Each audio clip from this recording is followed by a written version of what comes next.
Is it working? Oh, thank God. I've recorded this like 6 times and nothing's working for me today. Holy cow. Okay, so I'm going to record this in one shot because I don't know how to edit anything. So bear with me because I've been talking for like the last hour and a half straight in different videos. So just bear with me, please. So this one is basically a video that is just my tarot tag, like my Tarot 101 tag that people ask me questions for all the time. Thought maybe it would be easier if I did a video. I've written out questions, I'm ready to go this time. Okay, so one of the questions I get a lot is the difference between a tarot deck and an oracle deck. This is the Antiquarian Tarot by Divine Muses on Etsy, and this is Oracle of Visions. It'd be nice if they weren't all like wonky. Here, Oracle of Visions. So the difference between a tarot deck and an oracle deck, at least the biggest difference, is that an oracle deck doesn't follow a set system. Each oracle deck you have or will come into contact with will be different. Oracle of Visions is meant to be read intuitively. Each card is really detailed artwork. It's beautiful. Highly recommend it if you're looking for a new deck. It's beautiful. But meant to be read intuitively. There are keywords, like it does come with a little white book. Not sure what I've done with mine. Oh. Aha. It comes with a little book that will have like keywords. Can you see that? Yeah. But other than that, that's it. And each deck is different. Like, Heart of Fairy Oracle. The book on that is also somewhere. But it's like this thick by like this big. It's huge. And they're basically all what would be court cards in tarot. They're all different people. It's really cool too. You should get that one too. I don't know. But then you have tarot. What you're reading with is most likely a Rider-Waite system. There are 3 systems, but that's most likely what you've got. There are 22 majors, which will be the first cards like the Fool, the Sun, the Devil, Death, the Tower, all those, the Star. And then you'll move on to it having 4 suits. Each suit has 10 pips, like 10 minors. Well, I guess they wouldn't really be minors because the courts. There's 16 court cards, which are people. Usually there's situations too, but more often than not they're people. And then you've got 10 numbered cards that will be like Ace of Wands, 7 of Cups, that kind of thing. And each deck follows a similar meaning. Like there will be differences from deck to deck, but if you say that you get a deck secondhand and it doesn't come with a companion book, like you get the Victorian Fairy or Fair. It's been a long day, I'm sorry. Say that you get the Victorian Fairy Tarot and it doesn't come with the book because it has its own companion book that's rather thick, but it doesn't come with that. So the suits in that deck are different. They go by season, so it's spring, summer, winter, and autumn. And a couple of the majors are different, like the Goblin Market is a different one. But other than that, you can still use just a standard Rider-Waite little white book or a companion book for it, and it would be just fine. Yeah, that's tarot versus oracle. Set system versus no set system. How to choose a deck. So to choose a deck, I'm gonna just move this here. My advice, always, forever, will be to choose a deck that you like. I know that sounds silly and very simple, but you'd be surprised at how many people feel like they're pressured into getting the Rider-Waite because it's the most well-known, and because, you know, it's its own system that almost every deck is based off. Sorry, my hair is falling out. Okay, there we go. So, choose a deck you like. If you like cats, feel free to get a cat deck.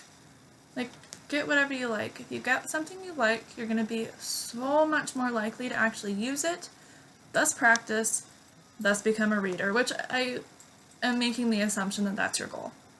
It might not be. I don't know. But if that's your goal, get something that you like, because you'll actually do it that way. The first deck I got was Mystic Dreamers, and the artwork is based off the Rider-Waite, but it's much prettier. See, it's very warped. It's water damage. The backing's coming off some cards. But let me see, like the Six of Swords. Compare that artwork to a Rider-Waite deck, and they're extremely similar. Just this one's more surreal and more natural, I guess. That's how I would describe it. Learning the cards. So when learning, the best advice I can give you is to be patient with yourself. I know that sounds so stupid and so hokey, but it's true. You are learning a new hobby. You wouldn't sit there and bash yourself for, not being the next Da Vinci when you learned to paint 2 days ago. Same thing, it's a hobby. You've got to spend time learning it in order to do it. Keeping a journal. Tarot journals are really handy to keep track of your personal associations, any sort of numerology, if you're going to be using numerology in your readings, general keywords, whatever you want to put. I actually had a message last night from someone that they must have found this post that I made like 5 or 6 months ago, and it was in response to this question. But she said, I assume it's a she, I'm sorry, they said that it was so much easier for them to learn the cards by numbers, like learn the minors by numbers, so all the aces at once, all the twos at once, all the threes at once, which is what I'd been saying, because that's how I learned them. It was much easier for me that way. Just rather than learning an entire suit, you learn, a tenth of each, I guess. A little less than a tenth, but, it worked for them, it worked for me, so maybe it'll work for you. The court cards are my favorite, because they're all people. You've got your page, your knight, queen, king. I like them. I think they're fun. Something that really helps is going through your life and matching up the court cards to people you know. Like, for me, the Queen of Swords is my best friend's mom, to a T. She's not my favorite person, and she is that cold, career-driven woman. And so, whenever that pops up, I'm like, oh yeah, it's Mrs. S. I know. If you don't know that many people, because there's 16 court cards, go through movies, TV shows, books, whatever. And that actually segues rather nicely into the next question. What should be your first spread? Anything you want. Whatever you want. I think an awesome practice exercise, I guess, is to read on situations you know. And for me, that's always been movies and books. So, reading on, an episode of The X-Files. Are Mulder and Scully gonna fall in love? Who knows? Let's read about it and find out. Like, super simple, easy practice, and you know the answer, so you know whether or not your reading is accurate. And I think that really helps. If it turns out to be accurate.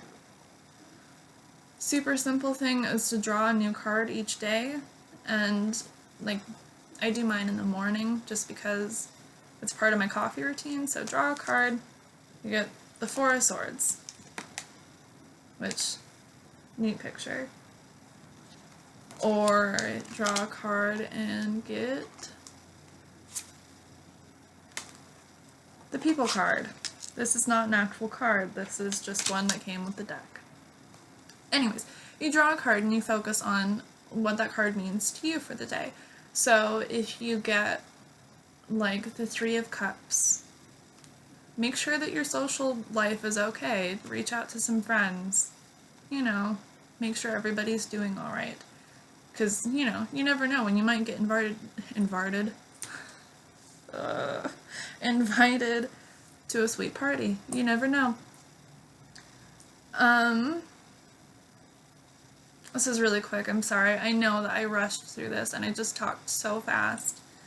But so choosing a deck, pick whichever you want. Doesn't matter if your friends have it, doesn't matter if I tell you to get it, doesn't matter if someone else tells you to get it. If you don't like it, don't get it. If you do like it, do get it. Shuffling. I didn't really talk about shuffling. There's a lot of different ways. I have a post on Silent Seance. I just give up. I give up. I have a post on silentseance.com that's about shuffling tough decks like this one. You can't shuffle it like normal because it's huge. Like, it's huge. Learning the cards, do a journal. You can also sticky notes, keywords, index cards, same kind of thing as a journal. Difference between Oracle and Tarot is that Tarot has a set system and Oracle decks do not. And I think that actually might cover it all. Thank you for watching. I'm sorry that this was so fast. Someday I'll re-record it, but today is not that day. Bye. Happy reading.